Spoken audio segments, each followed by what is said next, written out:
My dear friends, the Gospel of the Lord. Praise to you, O Lord Jesus Christ. In the name of the Father, and of the Son, and of the Holy Spirit. Amen. Give what is due. Ibigay mo kung ano ang nararapat.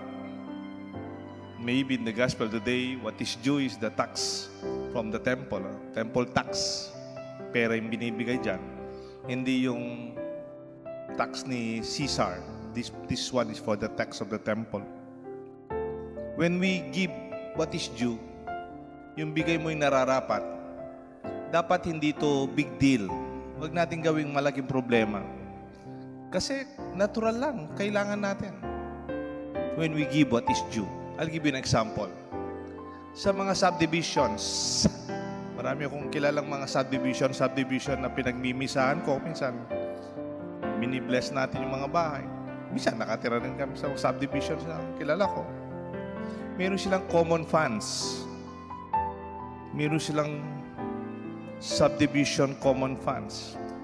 Sometimes they call them monthly dues. Ano yung monthly due? Bakit sila nagbibigay ng pera buwan-buwan? Kasi hindi sila diretso under the barangay. Tayo, barangay yung nagpipick up. Sila, private kasi yung subdivision. So, maybe they also need to pick up their garbage from their own funds. Minsan, tumutulong yung barangay. Pero, usually, they have their own way of collecting their garbage. Mayroon pa ang gastusin yung subdivision. Siyempre, security. Meron silang security guards. Para pag pumapasok tayo, binibigay yung ID, kanino po kayo pupunta. Meron pa ang mas stricto, no? Bago ka makapunta, tatawag muna. They have security guards. Meron din sila sabing yung street lights. Yung kanilang mga poste sa loob ng subdivision. May kuryente yon, may gastos yon. Tapos meron silang common grounds. Yung nililinis nilang common facilities. Halimbawa, meron silang clubhouse. Sabi ba, meron pa swimming pool, big time, and so on. All of this, itong mga binigay kong example sa mga subdivisions, may gastos yan. Hindi naman libre yung security. Hindi naman libre yung kuryente sa common areas, yung paglilinis. Lalong-lalo na yung garbage collection nila. Alam nyo pa, may malaking subdivision, may mayaman, may mahirap sa mga taga-subdivision, may malalaking bahay. Hindi naman ako nagchichismis, no? Hindi naman po marites. Minsan sabi ng isang taga-officer ng subdivision, alam mo, Father, ang mas mahirap magbigay ng monthly dues, minsan 300 o 500 kung malaki subdivision. Kaya 200 sa simple gathering, subdivision. Yung pinakamahirap singilin, yung malalaking bahay, yung mayaman, nakakapagtaka.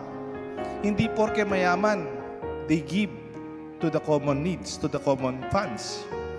Usually, umpisa na, meron silang complain. Hindi pinikap ang basura ko. Yung lights, common lights, sira yung lighting sa harap ko yan. Marumi yung parang meron silang complaint.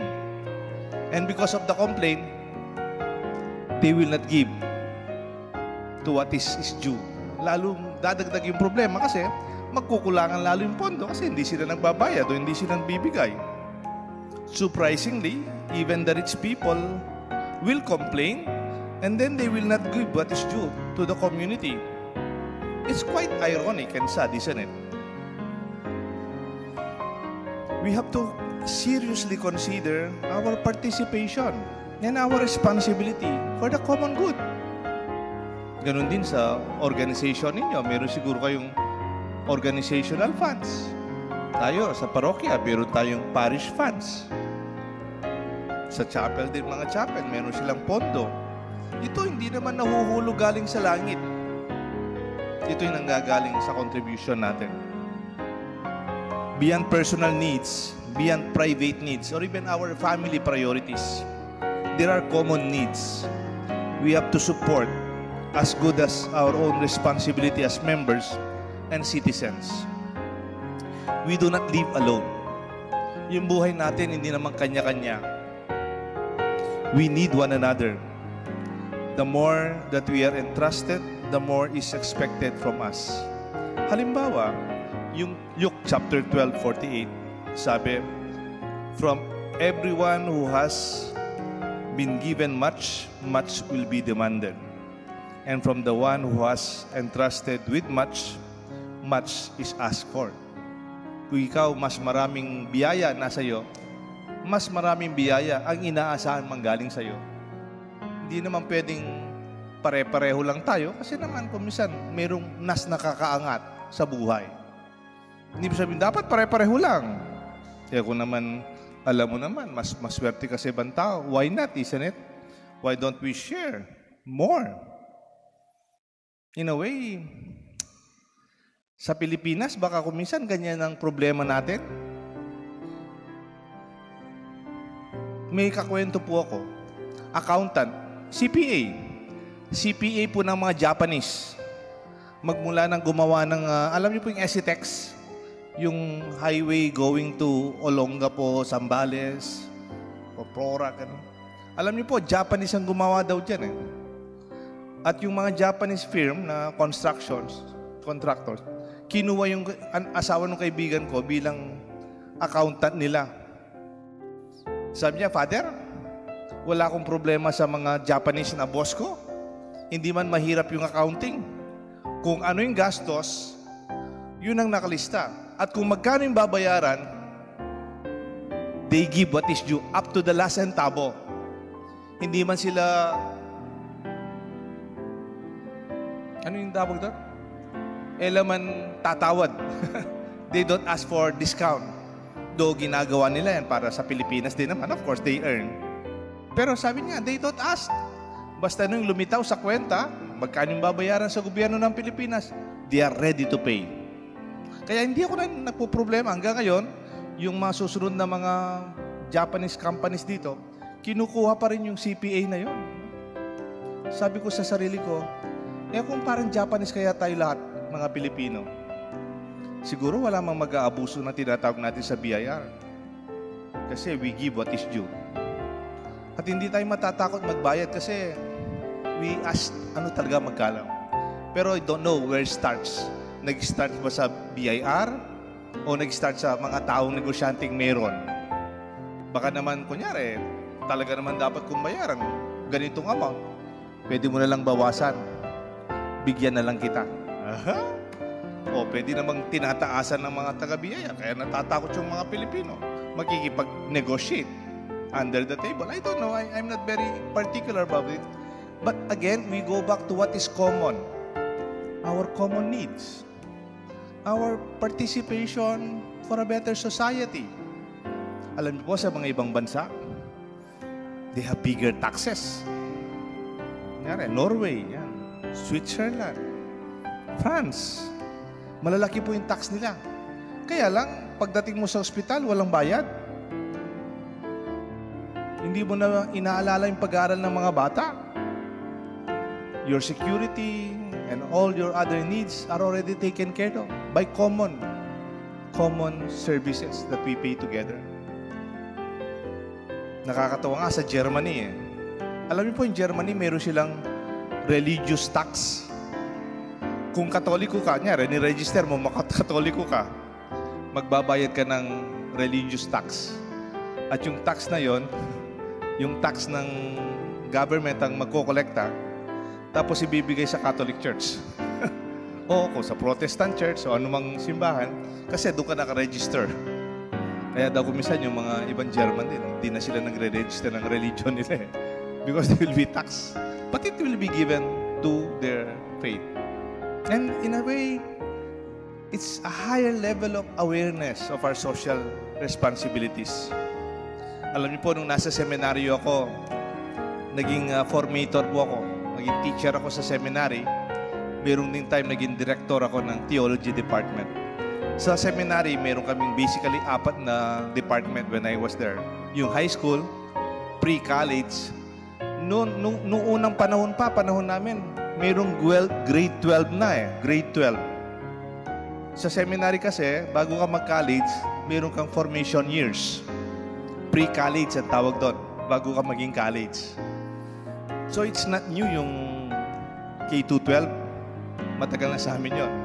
So pagkapasok mo, parang magiging 5 years, 6 years yung philosophy kasi mayroon kang pre-college. Formation years ang tawag. Tapos may theology. So 4 na department. Bawat department, meron silang common funds. Depende sa community.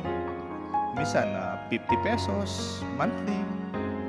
Kung mayaman siguro mga seminarista, 100 pesos monthly. Anong ginagamit nila sa pera?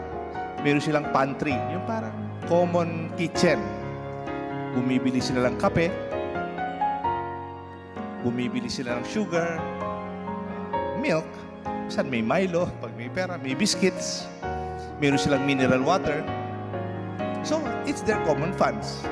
Nangongolekta yung mga treasurer and they use it. Alam niyo po, sa katagalan ko sa seminaryo, 20 years yata ako nakasign doon. Napansin ko, may mga seminarista, konti lang naman, hindi nagbibigay sa common funds. Pero nabalitaan ko, meron naman sila pera o meron naman silang benefactors na bumibigay ng pera sa akin.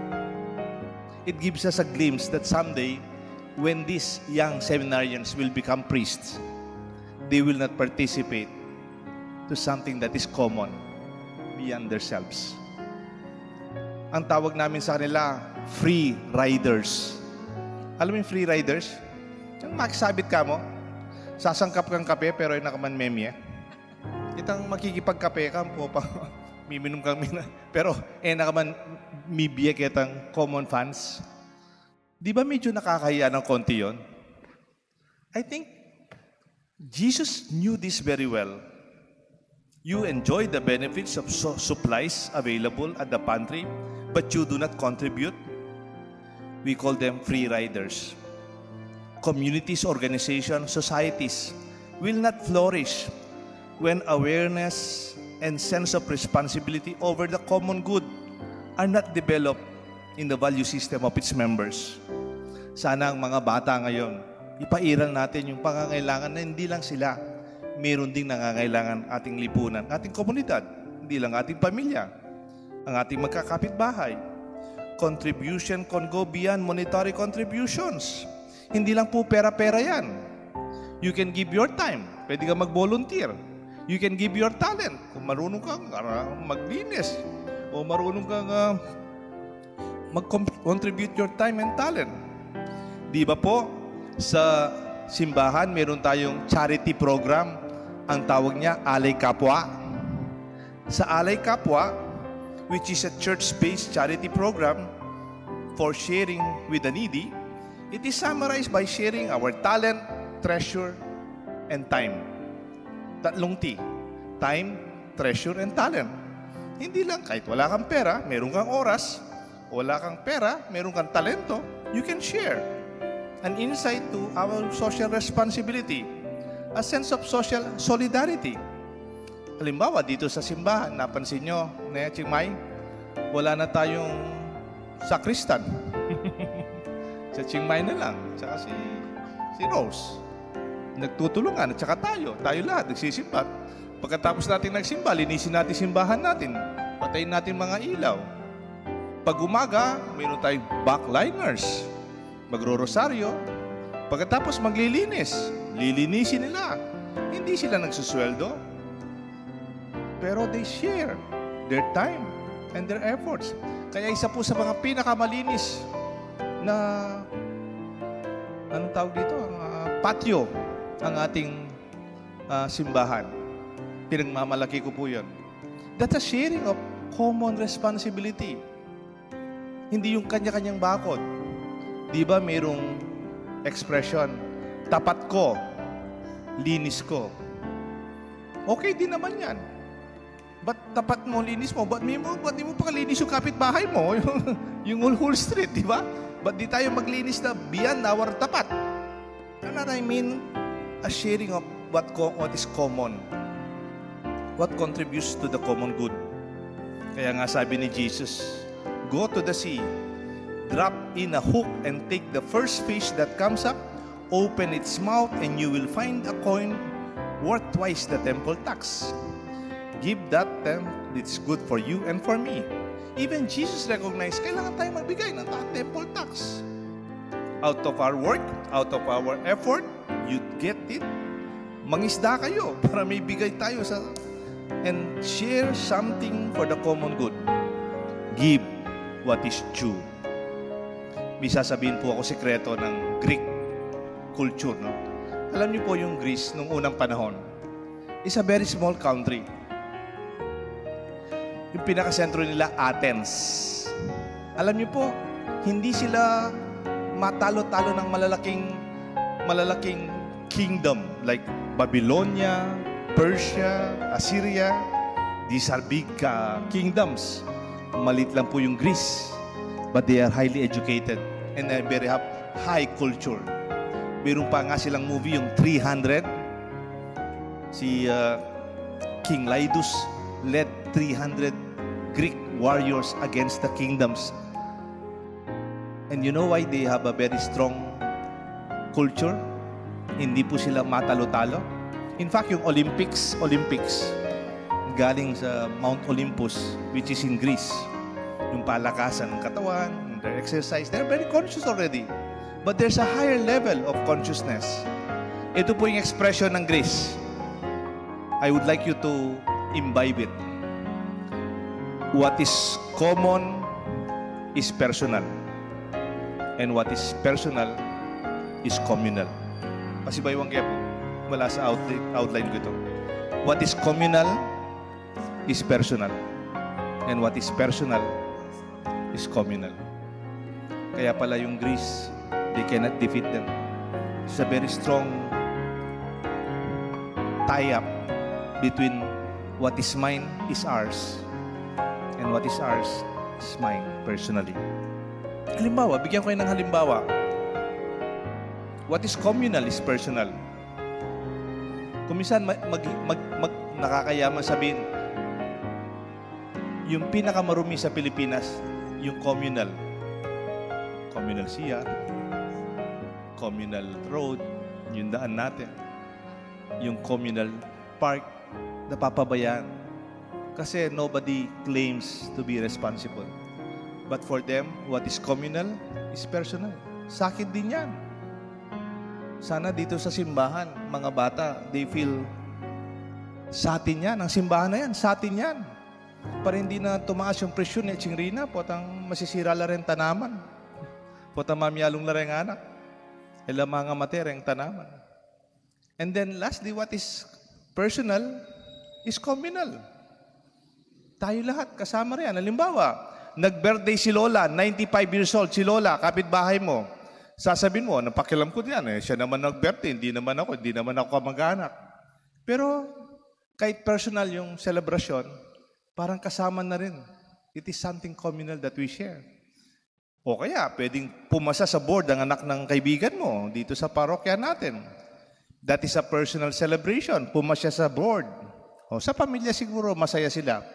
Pero when you say, congratulations, I'm very happy for you, masaya ako para kayo, what is personal becomes communal. Pwede rin, malungkot. Halimbawa, may namatay, nakapitbahay, hindi na naman kamag-anak, pero nakipaglamay tayo, nagbigay tayo, tumulong tayo. What is personal is also communal. Ito siguro ang pangangailangan natin. Give what is due. Ibiyata mo po yung dapat. And when we give this, we benefit all together. And it reflects the kingdom of God alive in our midst. May God bless us all, the Father, the Son, and the Holy Spirit.